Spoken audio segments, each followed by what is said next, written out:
Yes, hello students. Previous lecture में हम बात कर रहे थे मोबिलिटी के बारे में। ठीक है, मोबिलिटी का हमने डिस्कशन कर लिया था, क्या होता है, वेलोसिटी से कैसे रिलेटेड है, पोटेंशियल ग्रेडियंट का क्या इफ़ेक्ट होता है।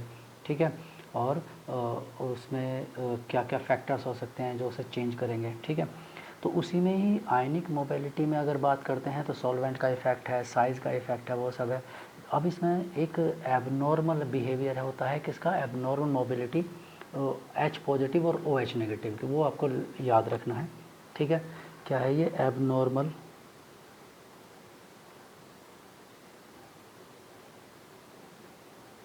एबनॉर्मल मोबिलिटीज़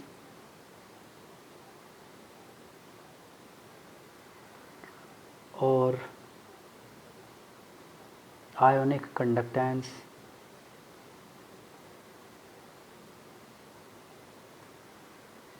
ऑफ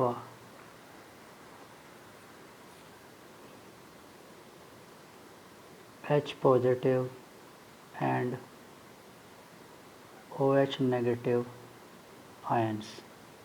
ठीक है, एच पॉजिटिव आयन और ओ एच नेगेटिव आयन, इन दोनों में अनयूजुअल बिहेवियर होता है, अनयूजुअल।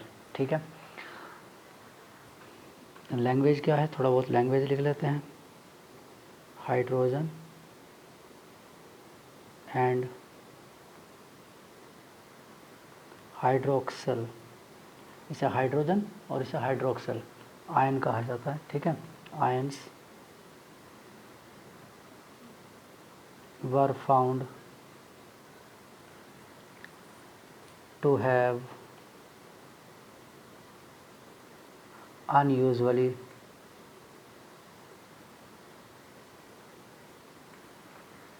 high mobilities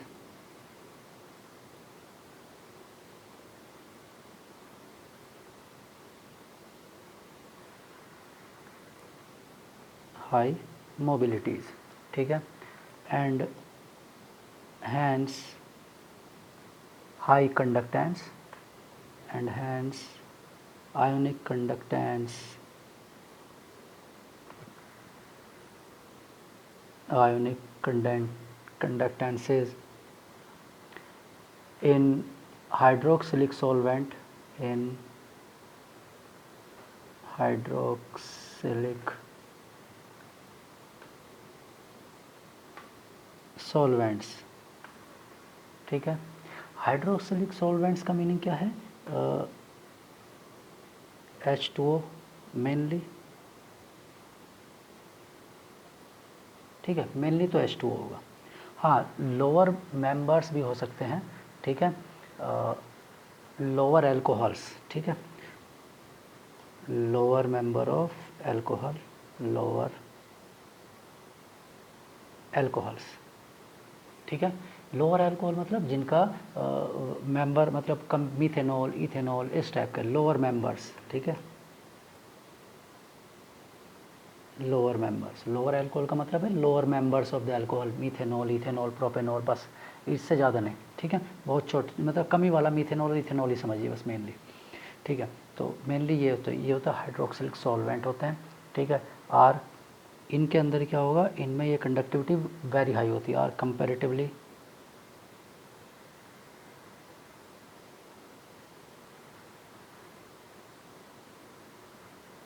लार्ज या हाई। ठीक है, तो ये नॉर्मल से ज़्यादा कंडक्टेंस शो करते हैं। हम जितना इनके लिए एक्सपेक्ट करेंगे कि हाइड्रोजन या ओ एच नेगेटिव आयन को इतनी वैल्यू शो करनी चाहिए, उससे ज़्यादा। ठीक है, previously it was attributed to its small size.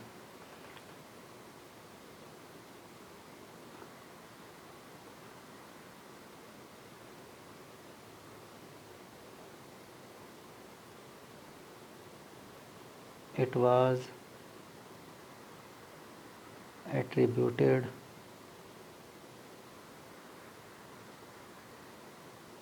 to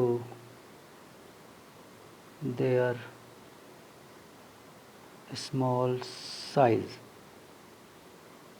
ठीक है, ये पहले ये मानते थे कि भाई स्मॉल साइज़ होगा इनका, H पॉजिटिव का बहुत छोटा साइज़ है और OH नेगेटिव का, तो इसलिए उसकी वैल्यू बहुत ज़्यादा होगी, ठीक है। बट रिसेंटली अभी जो नई थ्योरी है उसके अकॉर्डिंग अगर हम बात करते हैं, ठीक है, तो abnormal values of what H positive and OH negative is now believed on due to the following reason।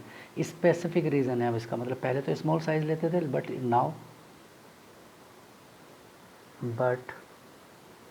Now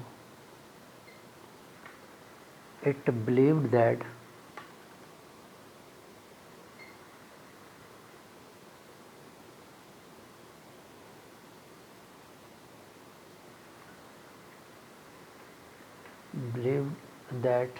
these high mobilities of the two ions, कौन कौन से ions, H positive and OH negative, may be due to, अभी भी मतलब sure नहीं है लेकिन most probable explanation यही है, आयन में बी ड्यू टू ग्रोथस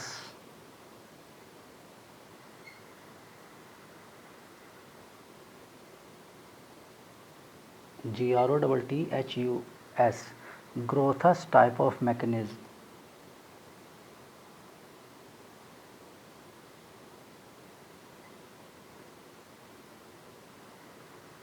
ठीक है। This process involves the transfer of, मैं पहले शॉर्ट में लिख देता हूँ, मतलब लैंग्वेज लिख देता हूँ एक दो लाइन और उसके बाद इसका डायग्राम बना देंगे, ज़्यादा क्लियर हो जाएगा, ठीक है। This process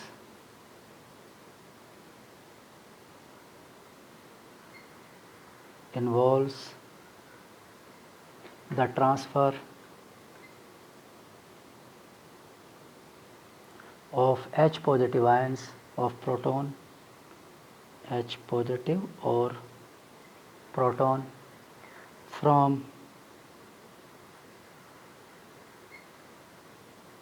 H3O positive to the adjacent H2O molecule,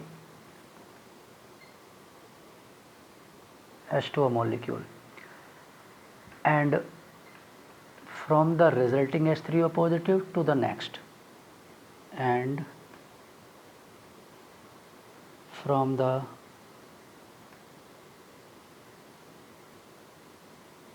resulting H3O positive to the next H2O molecule, ठीक है। and it is in this way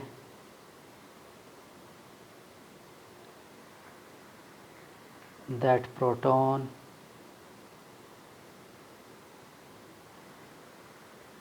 would move through the much larger distance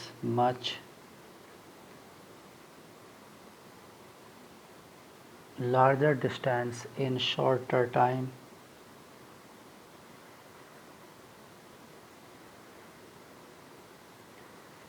ठीक है।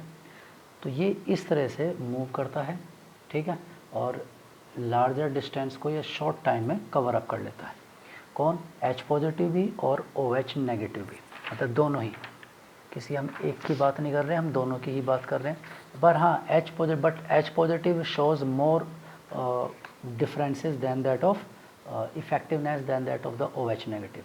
तो अगर हम इसे डायग्राम से समझें तो ये इस तरह का स्ट्रक्चर बनेगा इसका, H पॉजिटिव, और ये ट्रांसफ़र करता रहेगा हाइड्रोजन, ऑक्सीजन से अटैच है, इस ऑक्सीजन में पॉजिटिव चार्ज है, क्योंकि इसके पास एक और H है, ठीक है। अब ये H ट्रांसफ़र होगा दूसरे वाटर पर, मतलब जो नियरेस्ट वाला है, तो ये H यहाँ इस तरह से ट्रांसफ़र ऑक्सीजन के पास, ठीक है। और इसके बाद जब ये H3O पॉजिटिव बनेगा तो नेक्स्ट हाइड्रोजन, नेक्स्ट ऑक्सीजन पर ट्रांसफ़र होगा, यानी ये वाला हाइड्रोजन यहाँ ट्रांसफ़र हो जाएगा। इसके बाद नेक्स्ट ये नेक्स्ट वाले पर ट्रांसफ़र होगा, ये हाइड्रोजन नेक्स्ट ऑक्सीजन पर ट्रांसफ़र, और इसके बाद नेक्स्ट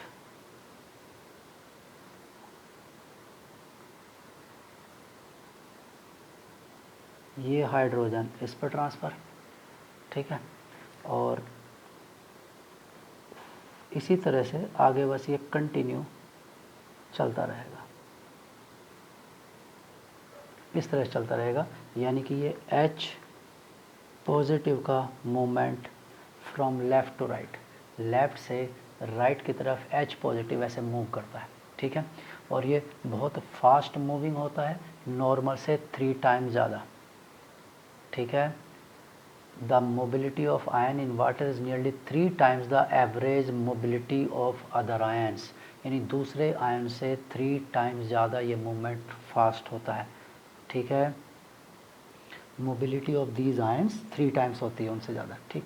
दूसरा OH नेगेटिव भी ऐसे ही मूव करेगा। अगर मैं OH नेगेटिव का डायग्राम बनाऊँ तो वो भी इसी तरह से मूव करेगा, ठीक है। OH नेगेटिव किस तरह से मूव करेगा, वो भी ऐसे ही मूवमेंट में रहेगा। जैसे हम डायग्राम बना देते हैं, ये OH नेगेटिव है, H इसके पास ट्रांसफ़र होगा इस तरह से, तो ये OH नेगेटिव बनेगा।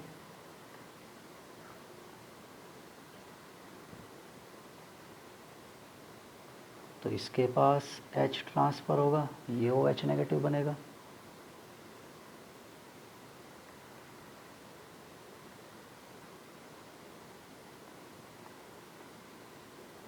ये इस तरह से ट्रांसफ़र,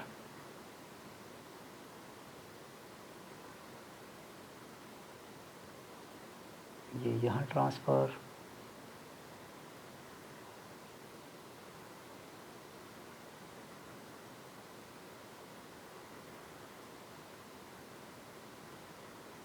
और ये यहाँ ट्रांसफ़र, इस तरह से। तो ये मूवमेंट क्या है, OH नेगेटिव का left to right.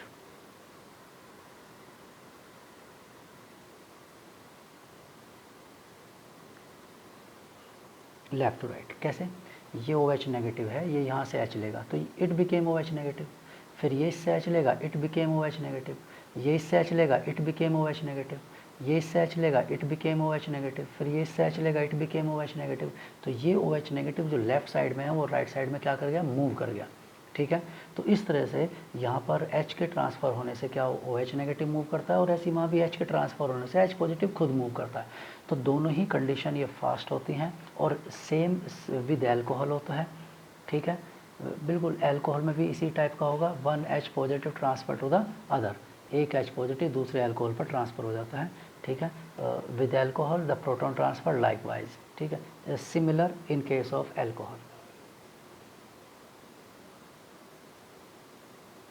Similar in case of alcohols, ठीक है। एल्कोहल्स में भी इसी टाइप का ये कंडीशन होती है, ठीक है। और जो मैंने आपको बताया है, the mobility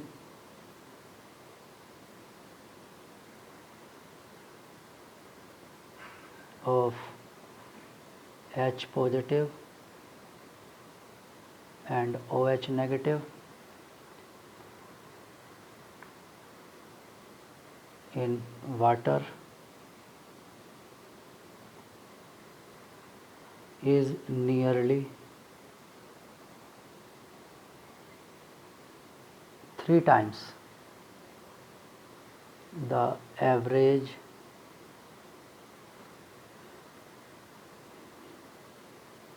mobility of other ions. ठीक है, क्लियर। और इसमें भी H पॉजिटिव थोड़ा फास्ट मूव करता है। ठीक है, the abnormality in case of OH negative ion is not as greater as in case of H3O positive, थोड़ा स्लो होता है। ठीक है, क्योंकि H का ट्रांसफ़र करना मच ईजियर है than that of OH negative, क्योंकि OH नेगेटिव में ये बॉन्ड स्ट्रॉन्ग ब्रेक करना पड़ता है, वहाँ H3O पॉजिटिव में वो इजीली ब्रेक हो जाता है। The above normality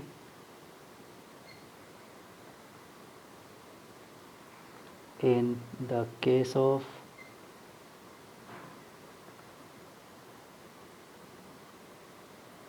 OH negative ions या OH negative ion is not as greater as in case of as in the case of H3O positive ion. तो H3O पॉजिटिव में ज़्यादा difference होता है as compare to the OH negative. ठीक है, तो ये मैकेनिज़्म है इसका। ठीक है, मेन रीज़न यही होता है। वैसे पहले साइज़ से भी रिलेट, अगर ये ऑप्शंस नहीं है तो फिर साइज़ से रिलेट करेंगे हमसे। ठीक है, चलिए नेक्स्ट। इसके बाद आता है एक टर्म आती है, ये तो सीधा सीधा फॉर्मूला है, ट्रांसपोर्ट नंबर। और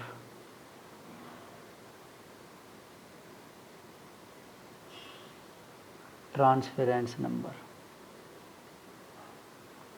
मेनली तो ट्रांसपोर्ट नंबर ही लिखा होता है, लेकिन कभी कभी ये वर्ड भी लिख देते हैं। ठीक है, ये क्या होता है, चलिए देखते हैं।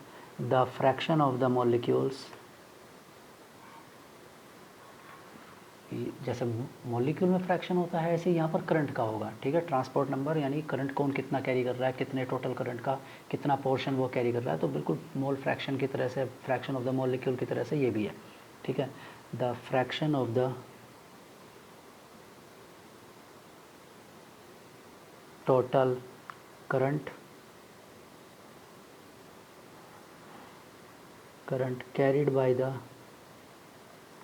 carried by an ion, ठीक है, is known as, by one molecule या आयन इज नोन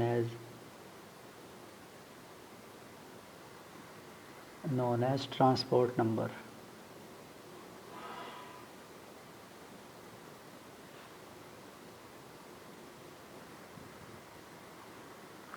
ठीक है,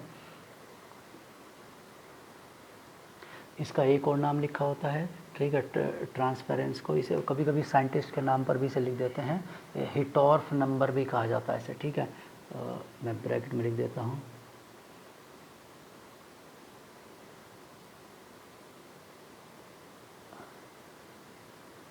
हिटॉर्फ नंबर। जनरली यूज़ नहीं होते हैं ये टर्म, ट्रांसफरेंस नंबर या हिटॉर्फ नंबर, मेनली तो ट्रांसपोर्ट नंबर ही यूज़ होता है, पर फिर भी कभी किसी क्वेश्चन में कहीं पर लिखा हो तो। ठीक है, और सिंबल तो इसके बहुत सारे डिनोटेड में भी सेट्स सिंबल। ठीक है, टी पॉजिटिव, टी नेगेटिव। ठीक है, इस तरह से इसे रिप्रेजेंट कर देते हैं। ठीक है, may be denoted by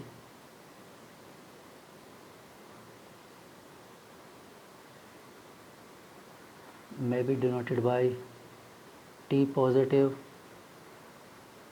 and T negative, यानी कैटायन का ट्रांसपोर्ट नंबर और एनायन का ट्रांसपोर्ट नंबर, या इसे लिख देते हैं TC and TA, cation transport number, anion transport number. ठीक है, या इसे लिख देते हैं NC, ठीक है, and Na,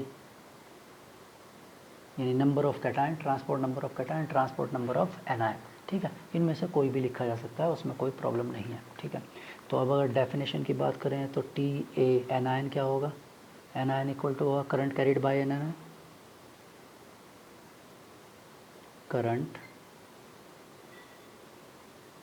carried by an anion और divided by total current, total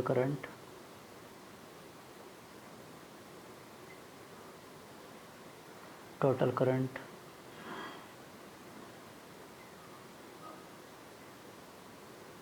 passed through the solution।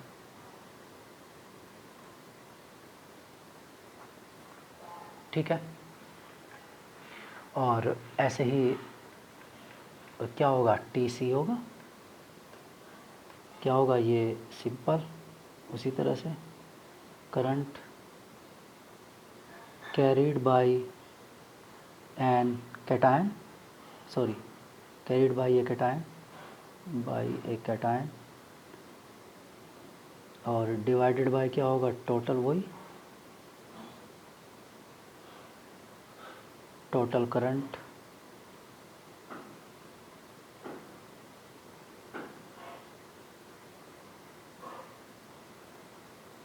passed through the solution। ठीक, and TA plus TC equal to 1। जैसे मैंने कहा ना, लाइक मोल फ्रैक्शन है कि एक कंपोनेंट का फ्रैक्शन प्लस दूसरे कंपोनेंट का फ्रैक्शन इक्वल टू 1, अगर दो ही कंपोनेंट है।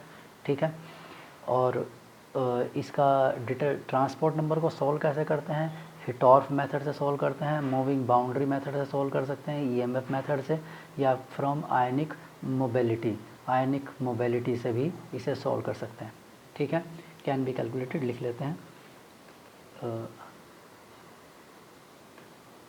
It can B,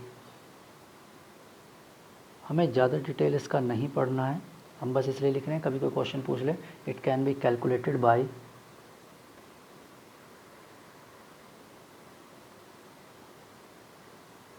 हिटॉर्फ्स method. ठीक है, या यूज़ कर सकते हैं मूविंग बाउंड्री मेथड।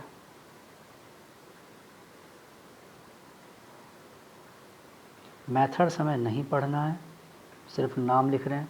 ठीक है, EMF electromotive force method and from ionic mobility. Ionic mobility से भी इसे सॉल्व कर सकते हैं। ठीक है,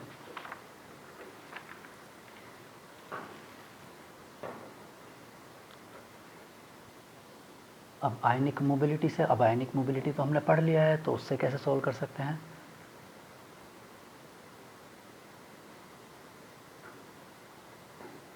आयनिक मोबिलिटी और आयनिक कंडक्टेंस आपको पता ही है क्या होता है। आयनिक मोबिलिटी या ionic conductance, the conductivity of A solution containing, लिख लेते हैं। ठीक है, और उससे इसका रिलेशन सॉल्व कर लेते हैं। ठीक, ionic mobility transport number related होता है। ठीक, इस तरह से lambda C equal to TA into lambda infinite. ठीक, इस तरह से रिलेटेड होगा। मैं लिख देता हूँ, रिलेशन बिटवीन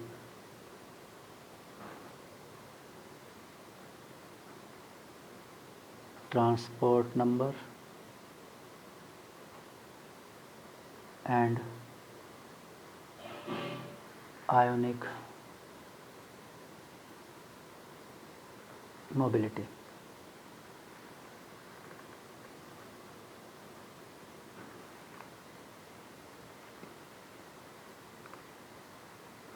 ठीक, चलिए, तो अभी से पहले समझ लेते हैं कि आयनिक मोबिलिटी को हम कैसे और लिख सकते हैं, उसके बाद रिलेशन बन जाएगा। आयनिक mobility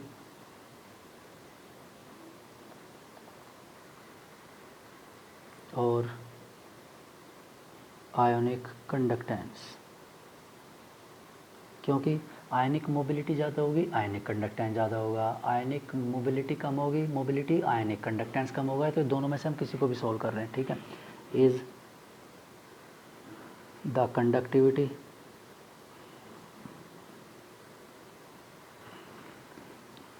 of A solution.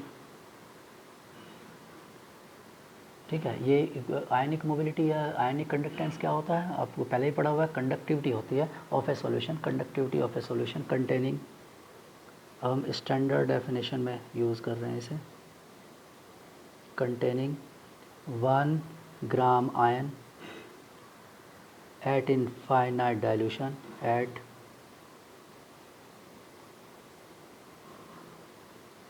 Infinite dilution when two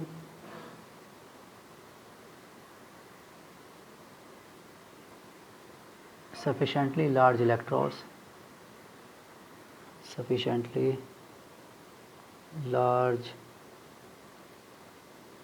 electrodes are placed 1 centimeter apart.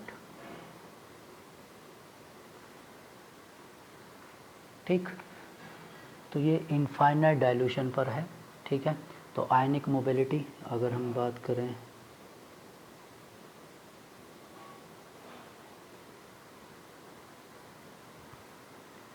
Ionic mobility यानी लैम्डा ए और लैम्डा सी यानी कंडक्टेंस उसका डायरेक्टली प्रोपोर्शनल क्या होगा, स्पीड ऑफ आयंस या mobility of ions, you anion और यू कैटायन। ठीक है, और ये डायरेक्टली, तो इसका मतलब है कि इसमें रिलेशन क्या बनेगा, therefore lambda A equal to होगा T A into lambda infinite और लैम्डा सी इक्वल टू होगा T C into lambda infinite. ठीक है, ये इससे हम सॉल्व कर सकते हैं इसको टी सी को। ठीक है, कि वो टोटल चार्ज में से कितना चार्ज कैरी कर रहा है। ठीक है, तो यूनिट ऑफ आयनिक मोबिलिटी तो वो हम पहले भी लिख चुके हैं कि क्या होगी क्या नहीं होगी। ठीक, तो ये लेकिन इसका मेनली यूज़ नहीं होता है। ठीक है, ट्रांसपोर्ट नंबर वगैरह का कोई बहुत ज़्यादा इसका डिस्कशन नहीं किया जाता है क्वेश्चंस में। डेफिनेशन हाँ कहीं कहीं के थियोरेटिकल क्वेश्चन में पूछ लेते हैं। ठीक, कि ट्रांसपोर्ट नंबर, वो भी रेयर केस है, कभी कोई ट्रांसपोर्ट नंबर के बारे में आपसे कहेगा। ठीक, मेनली तो ये नहीं आता है। ठीक है, चलिए अब इसी से रिलेटेड है, जब हम इसकी बात कर रहे हैं नंबर आयनिक मोबिलिटी की भी बात कर रहे हैं, तो इसमें कंडक्टोमेट्रिक टाइट्रेशन भी देख लेते हैं। ठीक है, अभी ही टॉपिक ख़त्म कर लेते हैं इसका। कंडक्टोमेट्रिक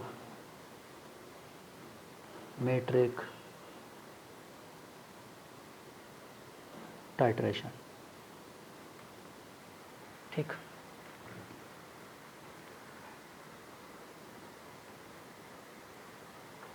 अब कंडक्टोमेट्रिक टाइट्रेशन क्यों बात कर रहे हैं इसमें, वो इसलिए बात कर रहे हैं क्योंकि कोई भी टाइट्रेशन आप करेंगे तो उसमें क्या होगा, जैसे हम मेनली हम एसिड बेस्ड टाइट्रेशन की ही बात कर रहे हैं। कंडक्टोमेट्रिक टाइट्रेशन मतलब हम कोई रेडॉक्स टाइट्रेशन की बात नहीं कर रहे हैं। ठीक है, हम बात कर रहे हैं केवल एसिड बेस टाइट्रेशन की। हम वो डबल टाइट्रेशन या कोई दूसरे टाइट्रेशन वो सब डिस्कस नहीं कर रहे हैं, या रेडॉक्स टाइट्रेशन, आइडोमेट्रिक, नहीं नहीं नहीं, हम बात कर रहे हैं केवल एसिड बेस्ड टाइट्रेशन। और एसिड बेस्ड टाइट्रेशन की ही क्यों बात कर रहे हैं, एसिड बेस्ड टाइट्रेशन की इसलिए बात कर रहे हैं क्योंकि एसिड बेस जब रिएक्शन करेंगे तो यहाँ पर वो अरेनियस एसिड अरेनियस बेस होंगे, और अरेनियस एसिड अरेनियस बेस में क्या होता है, H पॉजिटिव होता है और OH नेगेटिव होता है। ठीक है, तो OH नेगेटिव, अब इसमें बेस टाइट्रेशन का, क्योंकि high conductivity of H3O positive है और high conductivity of OH negative है, तो टाइट्रेशन की कंडक्टेंस, यानी कि जब टाइट्रेशन करते हैं तो उनका सॉल्यूशन का कंडक्टेंस इन्हीं आयंस पर डिपेंड करता है। When an alkali is added to a strong acid solution, ठीक है, या वीक एसिडिक सॉल्यूशन में होता है जिसमें भी ऐड होगा, तो क्या होगा, H positive replace by the slow moving alkali ions. ठीक है, तो इससे क्या होगा, कंडक्टेंस में चेंज आता है, कंडक्टेंस में डिफरेंस डेवलप होता है। ठीक, तो हम लिख लेते हैं during the acid base titration,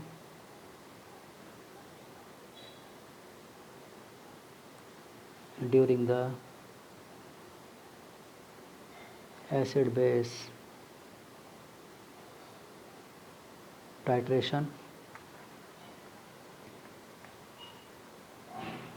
H positive and OH negative ions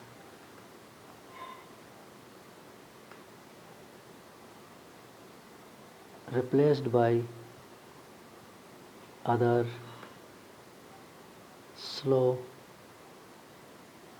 moving, ठीक है, आयंस। स्लो मूविंग हम किसके कंपेरिजन में लिख रहे हैं? Than that of H positive, than that of H positive and OH negative ions, ठीक है। therefore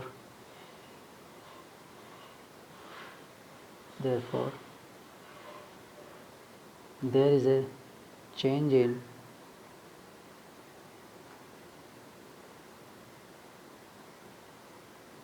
conductance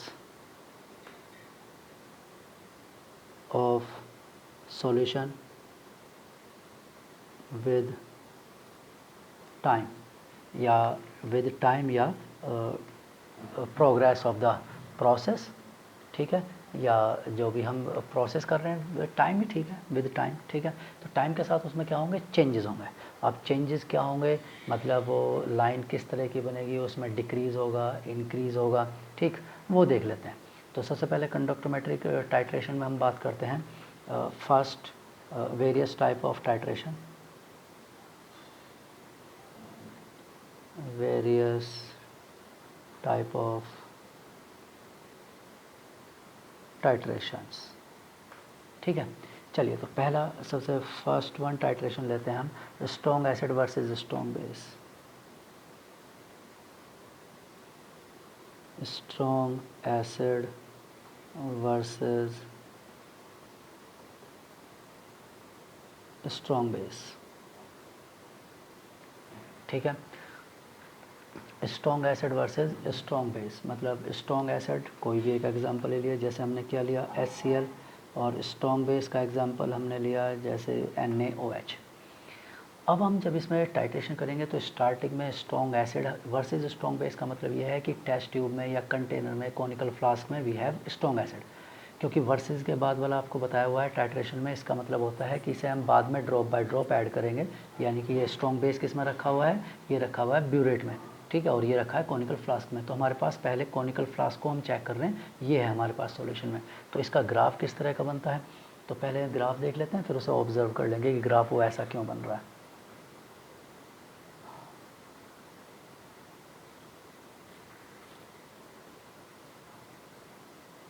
ठीक है, तो ये ग्राफ यहाँ पर है कंडक्टेंस,